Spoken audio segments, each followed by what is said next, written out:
Welcome to the NERACOOS Integrated Nutrient Observatory webinar series. This is our second webinar of the series. My name is Tom Shaika. I'm with NERACOOS, and I'm going to provide an introduction to the project today. I'll also be moderating the questions. So the purpose of this webinar series is to share the results of our Nutrient Observatory project with all of you. Specifically, we want to show you some of the data from the project, describe the sensors we deployed, present some of the challenges and lessons learned, show you how to access project data, and describe some of our next steps. First, I'm going to start with a brief overview of NERACOOS and the Integrated Nutrient Observatory project.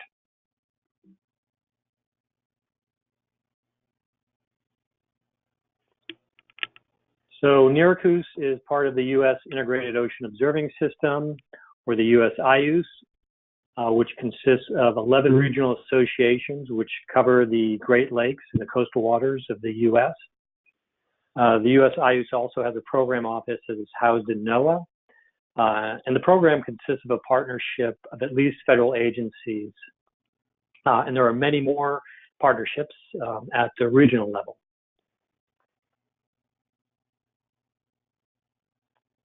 So NERACOOS is a Northeastern Regional Association of Coastal Ocean Observing Systems. We operate in the area you can see on that map. Our mission is to produce, integrate, and communicate high-quality information that helps ensure safety, economic and environmental resilience, and sustainable use of the coastal ocean.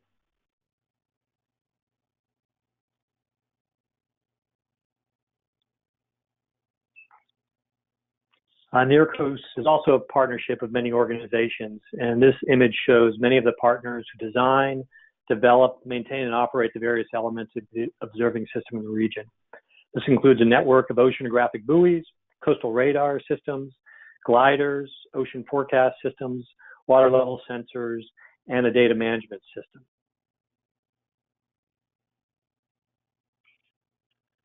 So now I want to introduce our project, the Integrated Nutrient Observatory. The goal for this project was to develop an integrated nutrient observatory within NERACOOS capable of resolving nutrient dynamics at temporal and spatial scales necessary to address critical needs of stakeholders throughout the Northeast region.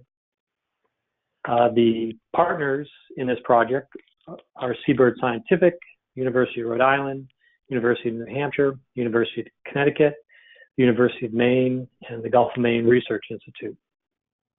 Now, there had been some successful shorter-term research deployments of automated nutrient sensors in the region, but there was not a network of sensors intended to be deployed long-term as part of an operational observing system. And that's what we were trying to achieve with this project. So this project has been supported by the IOOS Ocean Technology Transition Program, which sponsors the transition of emerging marine observing technologies for which there is an existing operational requirement and a demonstrated commitment to integration and use by the ocean observing community to operational mode. Typical OTT projects involve a partnership between a regional association or multiple regional associations, academic institutions, and private sector companies that have developed the sensor technology that's being part of the transition.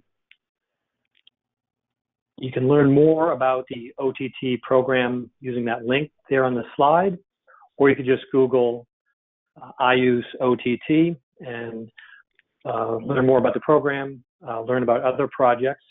And we have heard from the IOOS program office that they are planning to have another call for proposals for the OTT program later this year, maybe sometime this summer.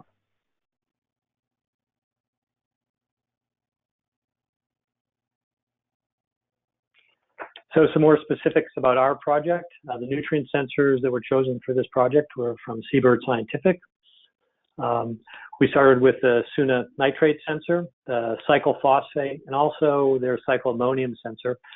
Partway into the project, Seabird determined that they couldn't support the cycloammonium sensor for this project. So the focus is really on the Suna nitrate sensor and the cyclophosphate.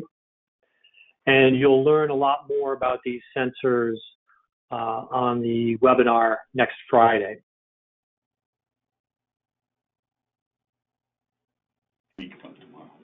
So this map shows where we propose to deploy the nutrient sensors on existing buoys.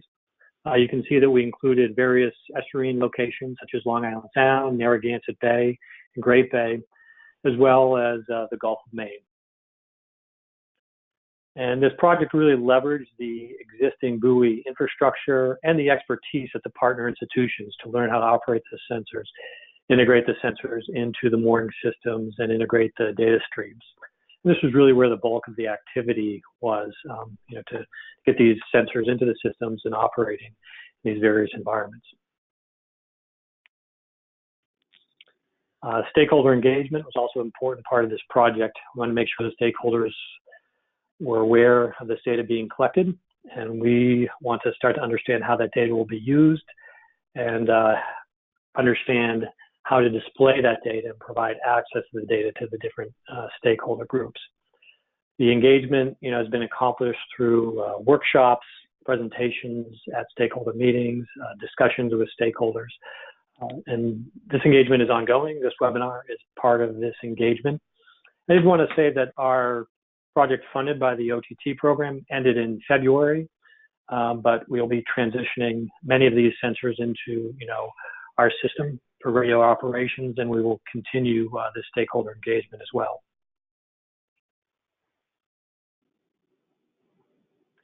So we have a three-part webinar series last Thursday. If you joined us, you heard about the work in the Gulf of Maine and also in Long Island Sound. That webinar has been posted on our website, so if you want to go back and review that, that's there.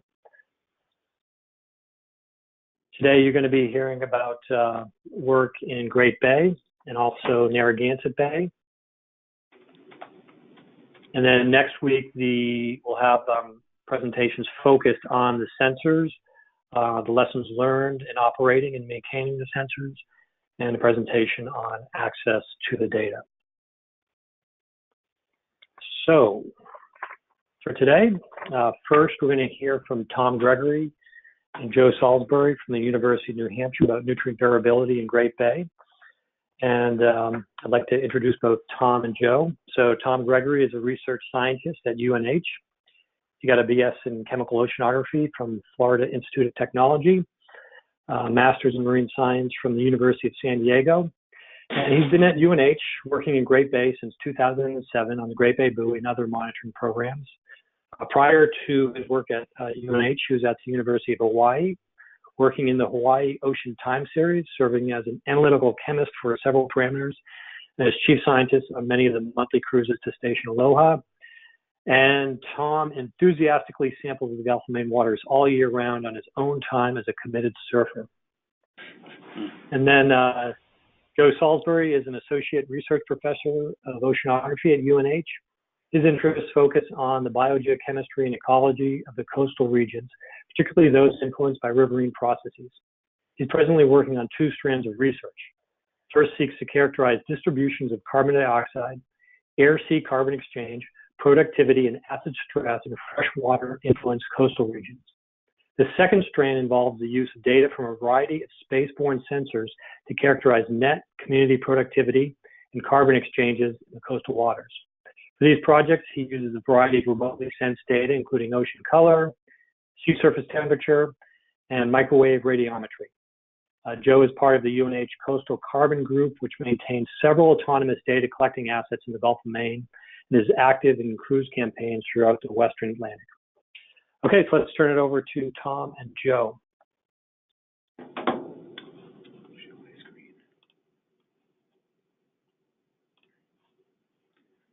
Thanks, Tom. This is Tom Gregory at the University of New Hampshire, and I'm sitting here with Joe Salisbury, and he and I are going to present nutrient variability in Great Bay, New Hampshire. So just a talk outline to let you guys know what we're going to be doing. We'll start with a general Great Bay overview. We'll move into a summary of the Great Bay buoy, including technical specifications, instrument payload, and field considerations. We'll present some nutrient sensor results for 2015 to 2017, and then I'll hand it off to Joe, who will talk about research with the nutrient data in Great Bay, including phytoplankton bloom dynamics and ocean acidification considerations. we'll end up with some project success highlights. Okay, so here are two maps, and I'm going to use my mouse to point at things a little bit. We're located in coastal New Hampshire, which is this little bit right here that touches the ocean. The blow-up map is of the Great Bay Estuary, and so the Great Bay Estuary is connected to the Atlantic Ocean by the Piscataqua River, which is the river that forms the border between New Hampshire and Maine. And the Great Bay Buoy is located in central Great Bay, indicated by the red dot. And I just want to point out that the University of New Hampshire Jackson Estuarine Lab is located about a mile and a half or so from the buoy at Adams Point, right there. So a little more about Great Bay. Great Bay is tidally dominated with a range exceeding 3 meters, which makes for some rather strong currents. We normally see currents in excess of 1.5 knots. Great Bay is part of the National Estuarine Research Reserve System. The bay and tributary rivers experience considerable icing during December through March. Some of the problems facing Great Bay are that 70% or so of the shellfish areas have been closed. There's enhanced nutrient loading and decreased water clarity in Great Bay. And over the past few decades, eelgrass has declined in both area and biomass. While that has happened, macroalgae has outcompeted eelgrass at many of its historical beds. So some specifics about the Great Bay Buoy. It's operated at the University of New Hampshire by the Ocean Process Analysis Laboratory. It's funded by NERACOOS. We've had the buoy deployed in Great Bay in ice-free months since 2005. And the buoy is moored in about 8 meters of water depth. We use twin anchors to preserve the orientation of the buoy so that the solar panels are maximized into the sunlight, and also for when we have underwater radiometers to keep them in the sun. Buoy work is supported by lab and workspace at both the UNH Durham campus as well as at the Jackson Estuarine Lab. And most sensors on the buoy operate every 15 minutes around the clock. Data are telemetered back to a base station computer at Jackson Lab in real time and are available on the NERACOOS website shortly thereafter. So getting a little more specific about the buoy instrument payload, first, just some background about the buoy logging and telemetry system. The Great Bay Buoy was originally one of the Satlantic Mooring System Manager buoys, and we understand that ours was about the longest continuously running MSM system out there. We did switch to an Axis Watchman system in 2013, but we're told that there's a group in France that actually had a longer running MSM system. However, they had 2 buoys they were able to swap. So ours was the longest running MSM. So good job, Satlantic. That was a quality product. I've talked about how the buoy's on radio telemetry. The buoy is powered by a bank of 4 gel cell batteries charged by 3 solar panels. And the underwater sensors are all at about 0.75 to 1.5 meters below the water surface. The instrument payload includes a pH sensor, which is a Seabird CFET. We have a PCO2 sensor. It's a Sunburst SAMI. We've got the Seabird Suna for nitrate, the Seabird Hydrocycle for phosphate, and we've got, we used to have a lot of the other parameters with individual probes. These include temperature, salinity, dissolved oxygen, chlorophyll, turbidity, and CDOM fluorometers. And since 2017, we've been using a YSI XO2 datason, which combines all of these parameters into one instrument and adds the ability to get phycoerythrin and phycocyanin fluorescence. And one great thing about using the datason, the YSI XO2, is that we really opened up a lot of ports on the buoy logger box. So we're able to plug new instruments in, do some beta testing, add some of the ocean acidification sensors. Finally, we've got a MET package on top that's made by RM Young. Okay, so here's a picture of the buoy getting ready for deployment back in 2016. I just want to point out what the buoy looks like and some of the things that we do before we actually put it out there. So on the left side of the buoy hull, where I've pointed that it's an aging hull, we've got some exfoliation or hydraulic fracturing going on or something, but basically we melted it back together a couple years ago, and it's been holding together. But we are dealing with a buoy that's been out there since 2005, so we're pleased that it's been operating so well. This picture was taken before we started using the YSI XO2s, but just to point out, there were two fluorometers, one for CDOM and one for chlorophyll and turbidity, and these were the Wet Labs Eco fluorometers. The hydrocycle is kind of in the upper left here. That's the cyclophosphate. That's the new version, the hydrocycle. The SUNA isn't shown in the picture, but its mounts are right here on the right. The PCO2 sensor, which is a sunburst SAMI, is down in the lower left. And the battery well can also be seen, along with a fresh paint job and some new zincs. The CFET, the Seabird CFET, which measures pH, is also not shown in this picture because we hadn't been able to purchase it yet back in 2016. Just some field and operation considerations that we wanted to mention before we got into results. The buoy's visited weekly, especially during the warm water fouling season, for cleaning and water sampling. We have taken many different types of validation samples over the years. Dissolved oxygen, we used to do Winkler titrations. We take extracted chlorophyll samples, a whole suite of inorganic nutrients, CDOM, and total suspended solid samples. And just want to point out that sampling options really abound from the Jackson Estuarine Lab. The buoy is very accessible from Jackson Lab by a small boat.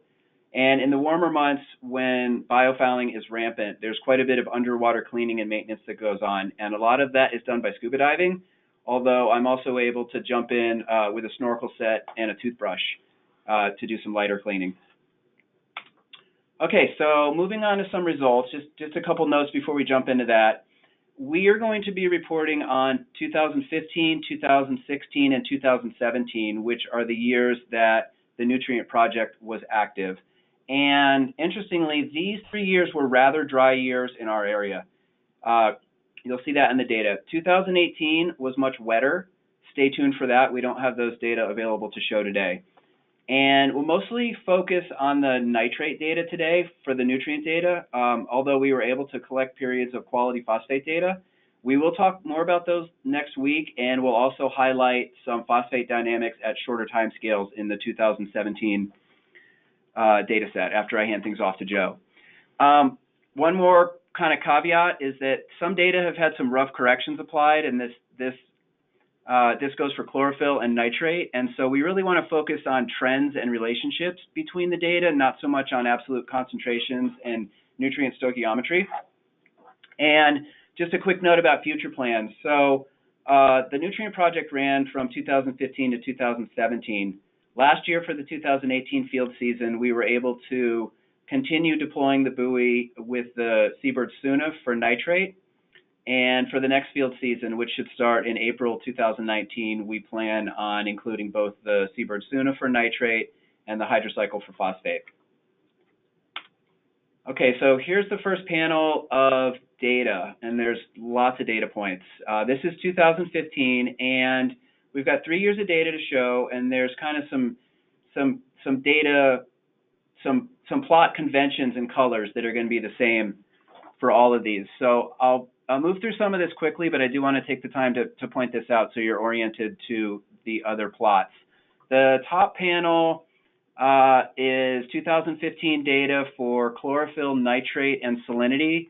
Y-axis is concentration, y-axis on the left, and you see months along the x-axis. And the x-axes are the same for both top and bottom panels. We've got salinity in yellow, we've got chlorophyll in green, and we've got nitrate in orange. The bottom panel is actually a YY plot. The darker blue is temperature, and its y-axis scale is on the right, while dissolved oxygen in milligrams per liter is on the left. And so one other thing to point out is that our deployments each year start at different times. So in 2015, we were actually able to start at the sort of the middle to the end of April. 2016 was a bit later, but 2015 started out somewhat wet. You can see some, salinity is fairly low, 10 or 12 or so, with some diel dynamics, and then it became a really dry year like the rest. But just a couple things to point out. It looks like we did catch some of the spring bloom. You can see the chlorophyll peak around late April into May, and as nitrate goes down, and as that kind of winds down a bit, we get nitrate going up, but then nitrate goes back down throughout the growing season, and then as you might expect into the fall, when things cool off, nitrate increases again. And I'll point out that oxygen follows a lot of the chlorophyll dynamics. For example, in the spring, we see a boost in oxygen during the spring bloom. So moving on to 2016, similar plots, same colors. The top panel is salinity in yellow, chlorophyll in green, nitrate in orange. Bottom panel, once again, is a YY plot with temperature in dark blue, and its y-axis scale is on the right. Dissolved oxygen in milligrams per liter is the cyan blue with its y-axis on the left. So we did start this year's deployment about a month later. We were waiting to get some phosphate sensor cartridges, and that was part of the holdup. So we maybe caught a bit less of the spring bloom, although we do see kind of mid to late May there's a peak in chlorophyll. Overall, a very dry year. You'll notice that salinity really didn't go much below 25 the entire year. We really had a stretch of dry years in there. Nevertheless, you see throughout the year that nitrate was rather low, with enhanced concentrations building in through the fall and into the early winter. And okay, I'm going to hand it off to Joe, who's going to jump into some more specifics about the 2017 data set. Thanks a lot, Tom. How are we doing for time? Right there. And we have how many minutes? 20. 20, okay. Thanks a lot, Tom. So Tom has been instrumental in this project and has really carried almost all the load in terms of deployment, even data processing, and he just told you all the work that he does right there, and we really appreciate that. But so I swoop in and get a little bit of the fun here with looking at some of the data, which we will get into in this no-cost extension year to a greater degree. A couple of things that I just want to mention and leverage off of what Tom just said was these measurements co-vary, and I want to point to some of those. This diurnal variability that's quite valuable in understanding the dynamics at really short scale, something that you'd certainly miss with graph sampling. And then I want to show a slide that was done in the past that demonstrates how these data can be used to look at the dynamics of blooming. And I just want to step back a couple of slides and to where Tom was talking, and I do want to show what some of these large-scale seasonal patterns here. I think he talked about this, but I want to highlight it. We have if you can see my cursor here, we have a salinity drop, so it appears to be a subsidy of land-based nutrients here, and that stimulated a very large bloom here. And you can see that from time to time in these data sets, and these chlorophyll, as Tom said, is often associated with higher oxygen. And this is oxygen concentration here, not saturation. So that was 15, 16. You see a little bit more of a fall bloom here where my cursor is, and then a little bit of a nitrate drawdown after that, and accordingly the oxygen dynamics follow in. Okay, so on to 17 here. We've got the same colored plots here, except this time Tom has increased the scale of the nitrate by 2. So divide this orange curve here by 2. And we've added the pH data. This was the first year, or did we have? Yeah. This is the first year that we had a CFET. And so some of the things that I want to certainly point out here is the seasonality of temperature, which is totally expected with that weekly type of variability. Another relatively dry year, although we had some rain here in May into June. Unfortunately, we didn't get the Suna in time to catch these 2 peaks right here, but you can see that at least one of these peaks is associated with a freshwater event in the salinity. And then you can see these other peaks, a nitrate increase followed by a bloom that happened almost immediately, and another nitrate increase followed by a time of high chlorophyll here. So we can see this really nice fall dynamic. Keep in mind that this is 2 times nitrate per scale. We see the storminess in November, really freshening the entire estuary, and this tremendous subsidy of nutrient that we get during that time. And at this time, there's not much of a response in the phytoplankton, because we're starting to get quite light limited between the turbidity and the solar angle by November. So it's a really nice seasonal picture. I will just point out that there are these weekly dynamics in pH that correspond with the oxygen. That's to be expected. That's a biological control whereby the phytoplankton are absorbing or taking up carbon dioxide and increasing the pH of the system, and then you have some nitrate generation, and that corresponds with some lowering of pH. So we see this seasonal dynamic, and this would be very valuable to try and understand the budget of DIC in organic production of nitrate and DIC. Okay, so then we move on to some diurnal variabilities, just to kind of show off how sensitive and valuable these sensors can be for studying short-scale dynamics. Again, we keep the same color here for salinity, chlorophyll, and nitrate, but now Tom's added the cyclophosphate sensor here, and you can see this. Oh, this times 10. That's right. He just pointed out that this is multiplied by 10. We don't have these multiple y-axes down very well, so we have to play some tricks here to get everything to line up. But anyway, you can see these big swings in phosphate. A lot less so in nitrate until we get later into the time series. By the way, this is, if you can't see, this is September 22nd to August 4th. 12 days, 13 days, something like that. And you can see, first of all, if you look at the phosphorus, the high phosphate seems to be, or these peaks, not the high phosphate, but these peaks in phosphate seem to be correlated with the lower salinities. And so, immediately we wonder if this is a tidal cycle that has to do with land-based nutrients here, and that's fairly consistent throughout at least throughout this time series.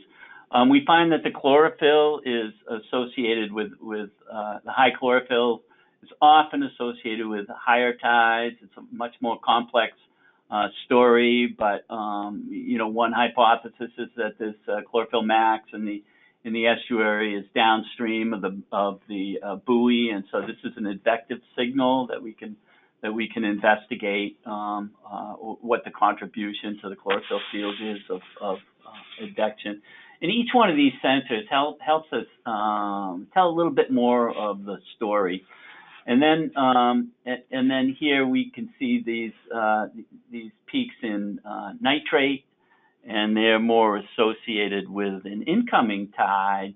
And that's quite interesting because, you know, we wonder in terms of acidification and of nutrient dynamics, how much of this signal, you know, of low pH water, high nutrient water, comes from the ocean, particularly in the late summer and the early fall. And so this is a hypothesis that we're following up on. You know, generally coastal acidification is thought to be either an in situ process or associated with only eutrophication from the land and from land-based nutrients. But you know, we also think that some of these higher salinity, lower pH waters can intrude in from the ocean.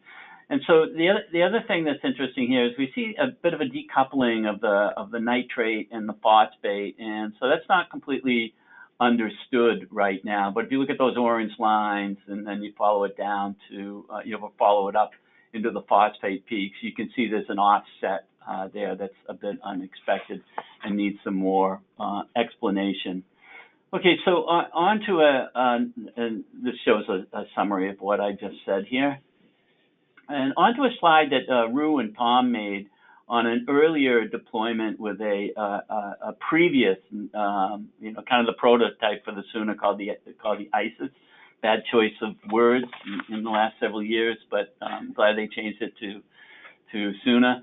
But anyway, on the left here we have a time series, and that's in days in April. So this is in the springtime when we expect the highest discharge.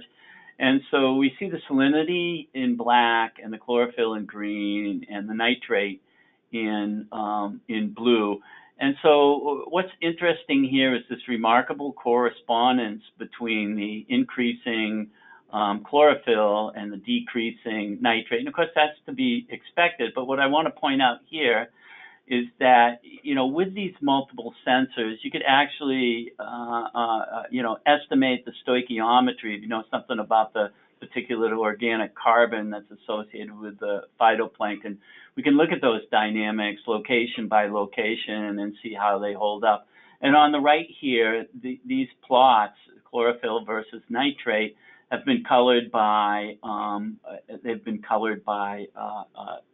oxygen saturation, and so it's multidimensional, and we can see that the nitrate drawing down really in a nice line with the chlorophyll increasing, and you can see the oxygen generation as well during that time, and then we get this big subsidy of fresh water, and the chlorophyll bloom breaks down. So this is this is a 2-week event. That's kind of the time scale of these blooms.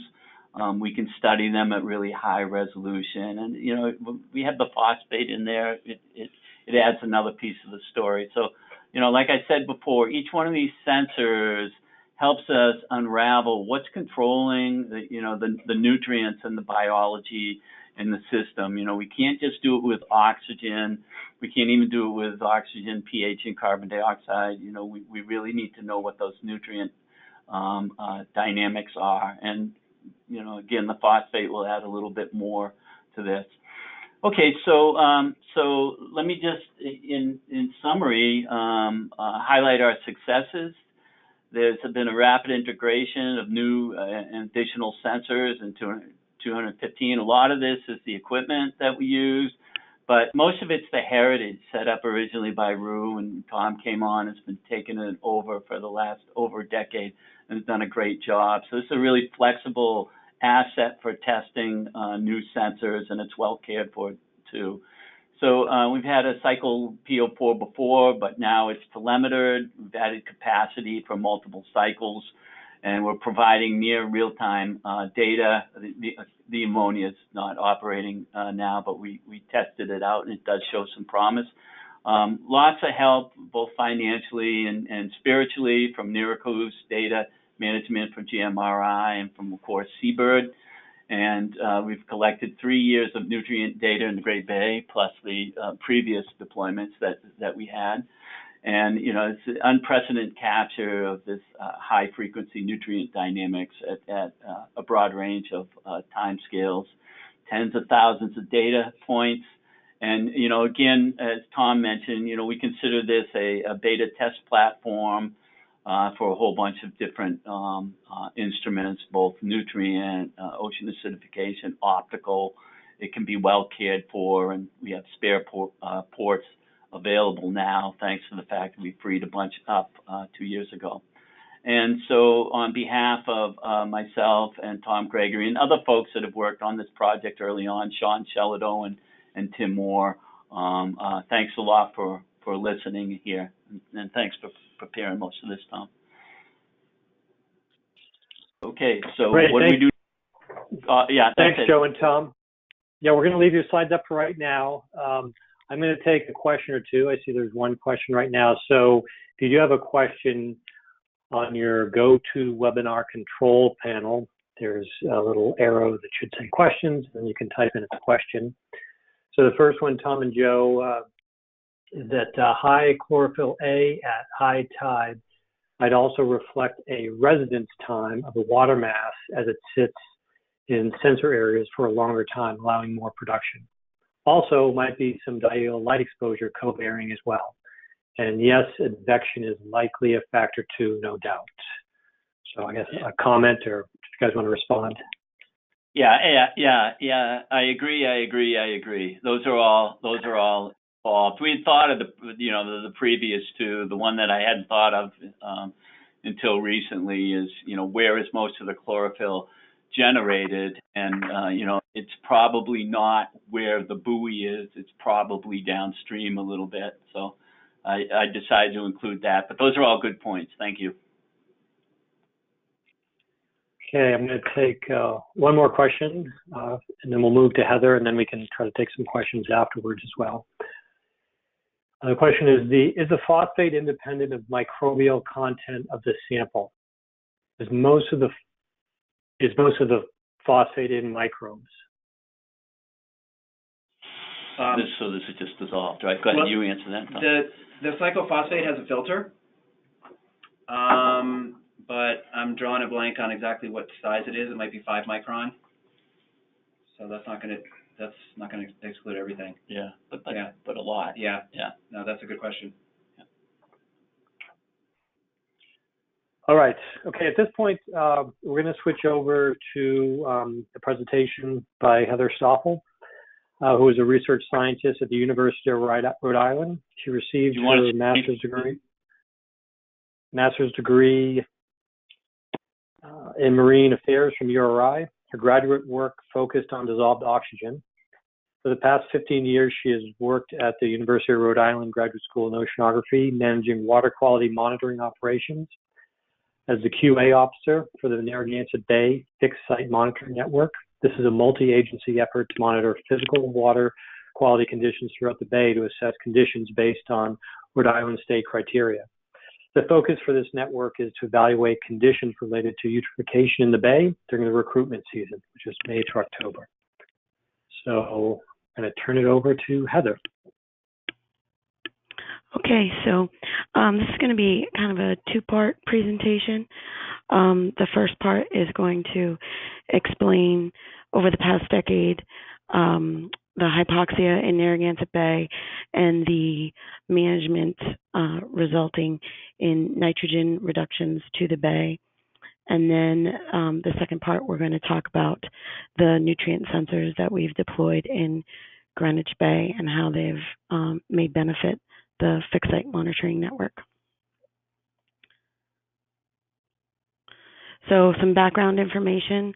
Narragansett Bay is a mid-sized estuary. It's partially stratified, and the average depth is between 3 and 15 meters.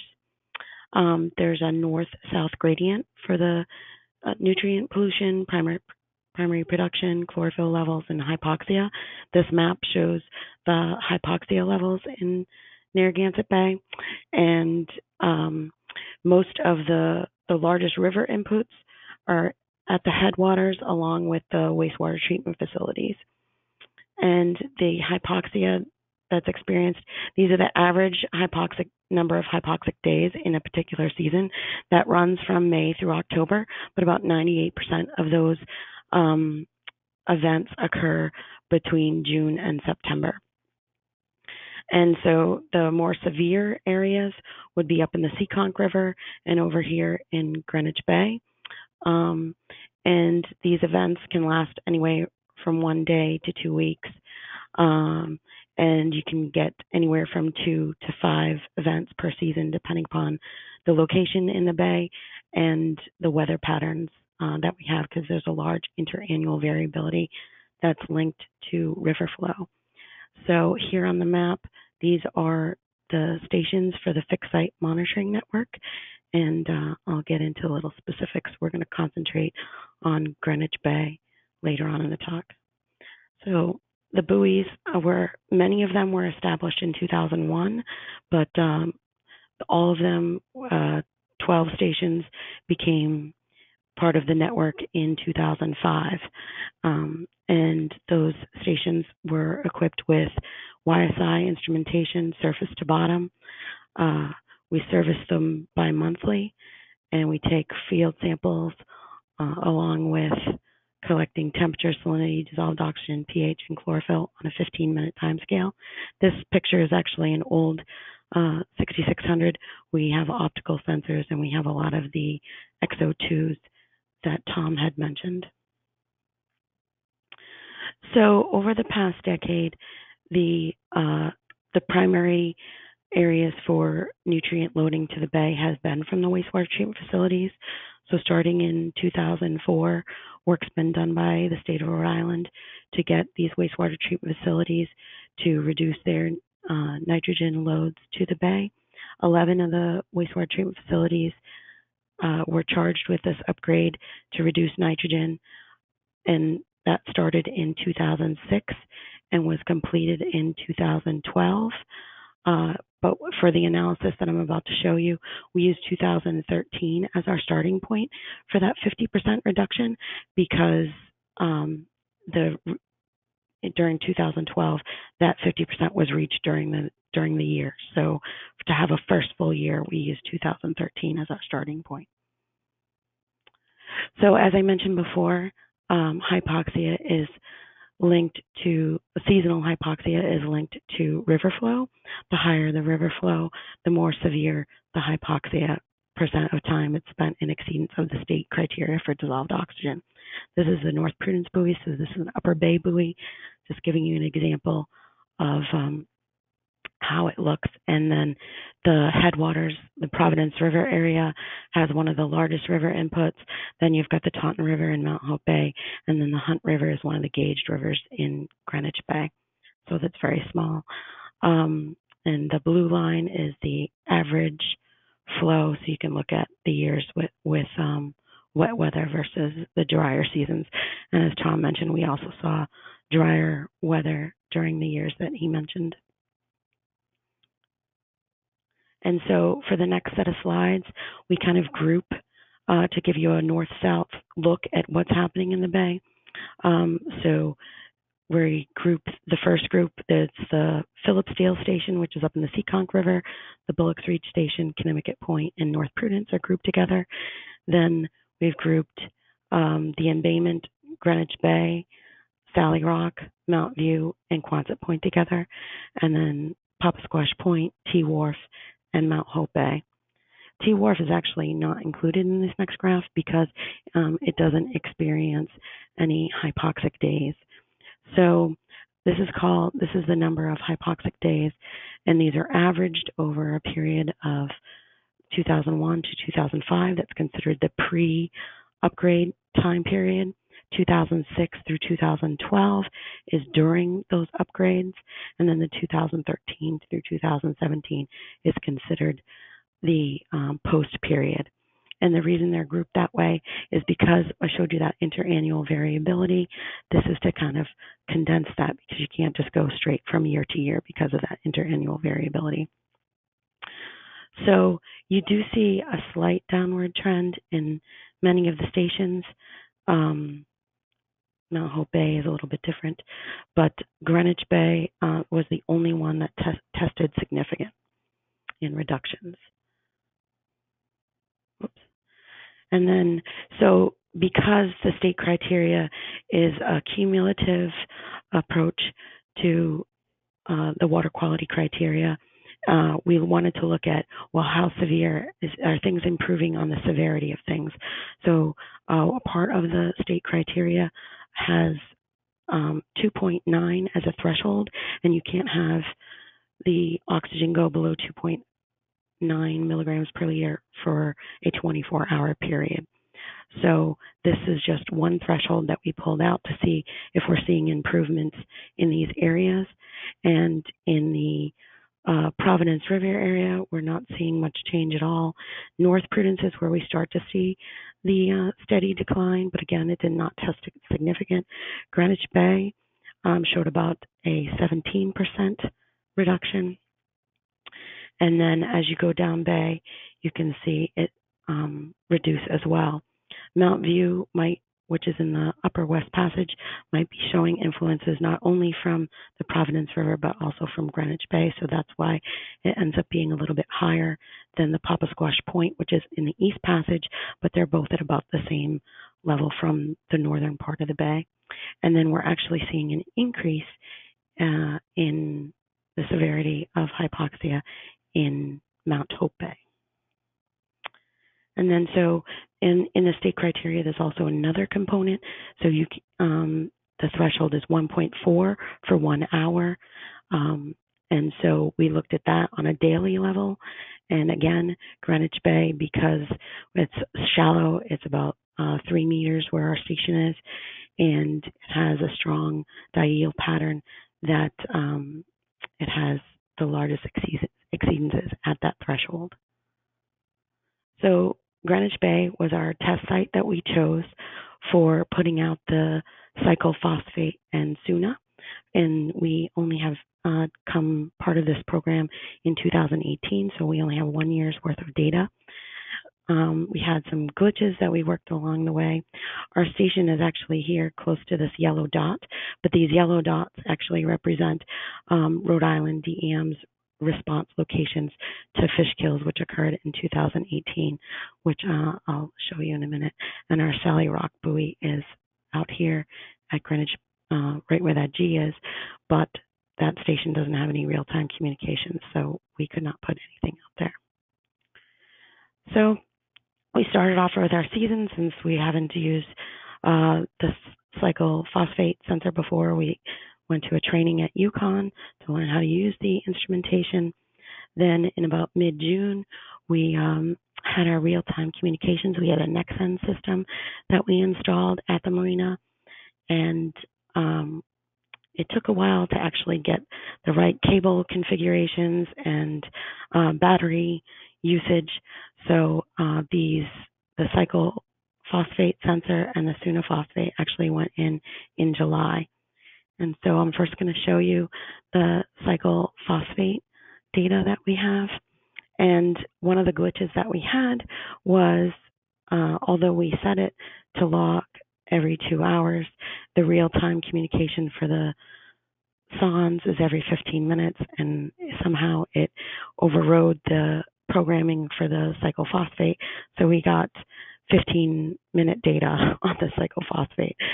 So this is about a 4-day sample, and we had to retrieve it because we were using up the reagents really quickly, and also we started to get some clogging in the filter. So that's just a 4-day deployment.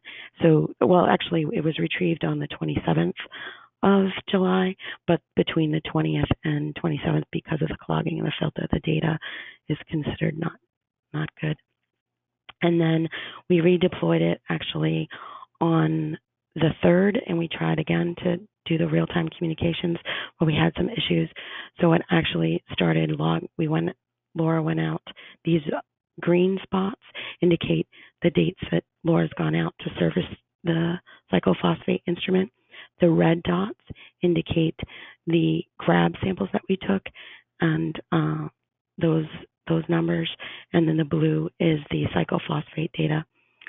And so on the 8th, we set it so it would log internally, And here we have kind of a bump up, which I'll get into on an explanation on this. And then it goes along for the rest of the season. There kind of seems to be a little less dynamics in this area, and then it was taken out of the water because the pump stopped working on the 20th of September.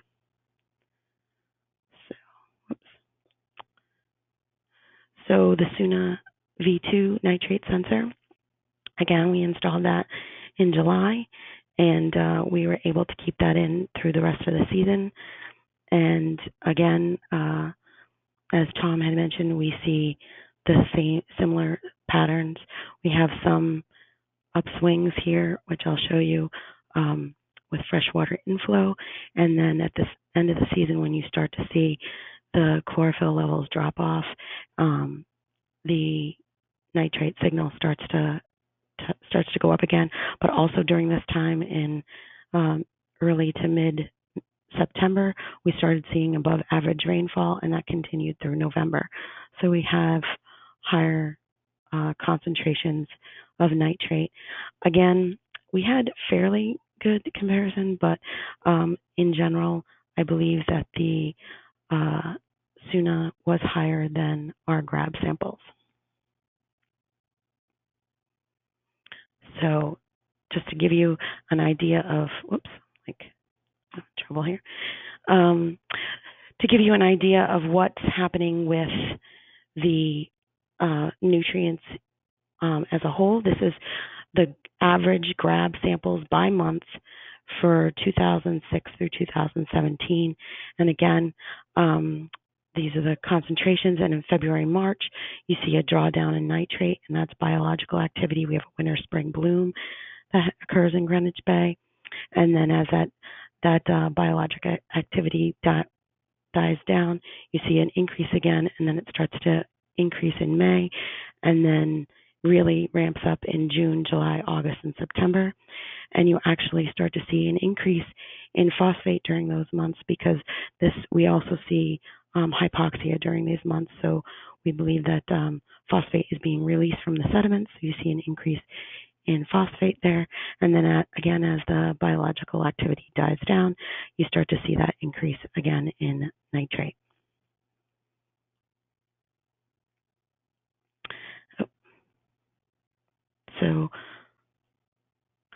So in 2018, I'm having trouble here with the, okay.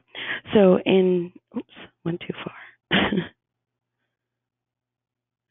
In 2018, in August, we have a fish kill that occurred, and that occurred in August 10th, and about 75 fish were killed. And this is courtesy of Rhode Island EM Fish and Wildlife. And as you can see, this is the oxygen signal. We did have a decrease in surface and bottom on the 5th as well, but this is over a 12-hour time period. So the belief is that maybe the fish were able to get out of the area at that time. Whereas on the 10th, this is like a 3-hour time period where it crashed. So that's the belief behind the fish kill with that.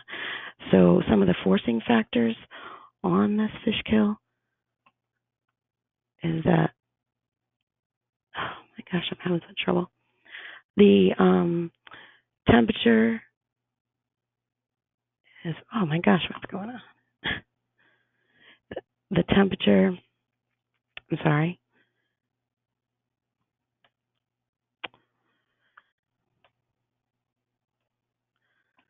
It's like advancing on its own. The temperature was above 28 degrees, and the salinity, you could see a freshwater pulse come in, if I can get to it. Okay, we'll stay on this one. You can see the freshwater pulse come in on the 4th. It was about 1.5 inches of rain. Then with the salinity data on the previous slide, you see that pulse between the 5th and 6th reach those sensors. The nitrate sensor goes up. You're getting supersaturation in the oxygen levels. The chlorophyll bloom is well over 200. And with that, this was a cotyledonium bloom, so the concentrations were quite high. It's kind of patchy, so that's why you get all the spikiness in the chlorophyll data. And so as that bloom progresses, you start to see a decline in the nitrate data, and as you see oxygen start to tank out, you start to see an increase in the phosphate, which we believe this to be a real event, as phosphate is being released from the sediments. So to conclude, that shallow waters of Greenwich Bay are more prone to severe hypoxic events, even though we've seen about a 10 to 17% reduction in the number of hypoxic days. Since these areas are shallow, eutrophied, and can experience high temperatures in the summertime, they're more prone to fish kills. And the nutrient data, as we showed, provided additional information for characterizing these low oxygen events. And the reason we would not have seen the phosphate signal or the nitrate signal if we had just relied on those grab samples, which were those red dots. So for the season upcoming, we've already upgraded our cyclophosphate sensor to have the better filter system. The SUNA housing we had to update. We are still working on the real-time communications for the phosphate sensor, but we've come to a conclusion that if we do hourly readings for the phosphate in the nitrate sensor, that we should be able to resolve some of those communication issues. And with our NERACOOS funds, we plan to continue to operate these nutrient sensors. And then this spring, we hope to finalize our QAP to at least include the SUNA nitrate sensor in our Narragansett Bay Fixed Site Monitoring Network program. And thank you. That's about it. Thank you, Heather. And now, again, we do have some time for a few questions. So if you have any questions for Heather, or if you still had a question for Tom or Joe, again, using the GoTo webinar control panel, you can type those questions in. Just going to wait a bit and see if any questions come in.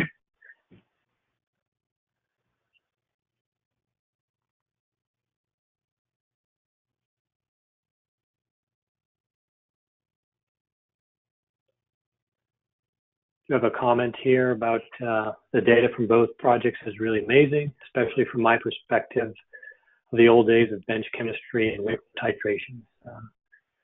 You're making excellent sense out of the functions that are complex. So they will always continue to baffle us in many respects. Thank you. Okay, let's see. How low are the concentrations of nitrate you're measuring?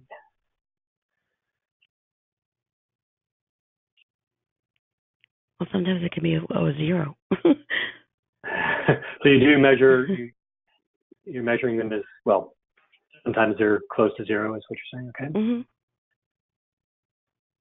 What about, what's the detection limit for that, for the SUNA nitrate sensor? Is Tom still there? I think he said it earlier. Yeah, this is Tom. The specs on the SUNA are 2 micromolars, plus or minus 2 micromolars.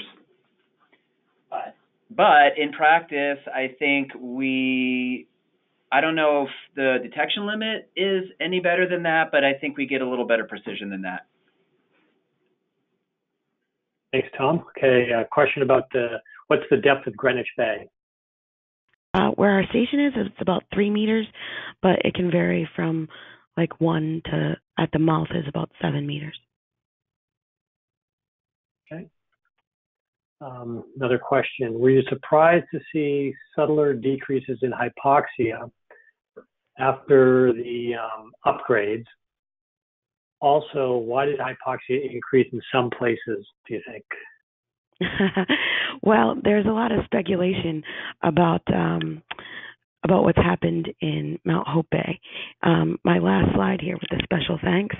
There's a power plant right here, and these cooling towers went in about 2008, 2009. And so before that, the volume of water that was being used to cool that location has been thought to better circulate the bay, and now that the cooling towers are in, that circulation is a little bit less, so you might see an increase in hypoxia. But those are all speculations. Those have not been like tested or anything like that. Thanks, Heather. I just want to recognize that it's a minute past 2. There's a few more questions. If you need to sign off, please go ahead. I will take a few more questions, so you're welcome to stay on. And if you do sign off, we just hope you can join us next Friday for the 3rd webinar in our series. Okay, the next question, regarding the late fall nitrate rise, is this due to lower biological consumption of nitrate or an increased input of nitrate?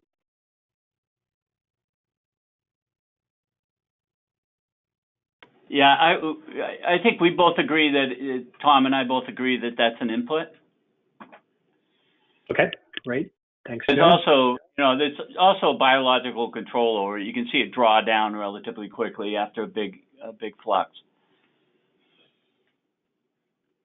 Okay, and then another question. If the open North Atlantic is generally thought to be phosphate starved, how are the numbers compared to the open Atlantic? Yeah, so what's interesting, we showed that diurnal variability that we want to investigate a little bit more, and this shows that the phosphate, the higher phosphate, was associated with the lower waters and lower tidal waters, suggesting that there's a land flux of phosphate. So this is an interesting dynamic that if we do get a very limited amount from the ocean, then is the phosphate requirement being met, entirely by land-based mineral. Thanks, Joe. Then another question for Joe and Tom. How often did UNH Great Bay take bottle samples to compare to readings? Specifically interested in nitrate. It's roughly weekly throughout the field season. Okay. A couple questions about will the webinars be made available? Yes, they'll be posted on the website, and I think there'll be a notice that goes out to everybody that's registered when they're available. Question about could the Cochleodinium bloom be responsible for the fish kill? Could what? Yeah, I would say it's not the bloom itself, it's what happened afterwards, because the oxygen at surface to bottom was 0. So although you have that Cochleodinium bloom, they're patchy when you see it in the water. So you see like this rust water. And the thought is that they can, and it was around most of the summer. So it was around from like late July through early September. So you would have had more events, I think, if it was, they actually swum into it and were killed from toxicity from that. But I believe it has to do more with the side effect of the large bloom and then the die-off and the nightly drawdown and the surface and bottom going to 0. Thanks, Heather. So I think that's the end of the questions for now, and we're about 5 minutes past 2. So again, I want to thank Tom, Joe, and Heather for the presentations today and all the participants. These webinars will be posted on our website, and hope you can join us next week for our final presentation, again, which will focus specifically on the sensors, lessons learned from operating and maintaining the sensors, and a description of data access. And with that, we'll conclude the second webinar in the NERACOOS Integrated Nutrient Observatory webinar series.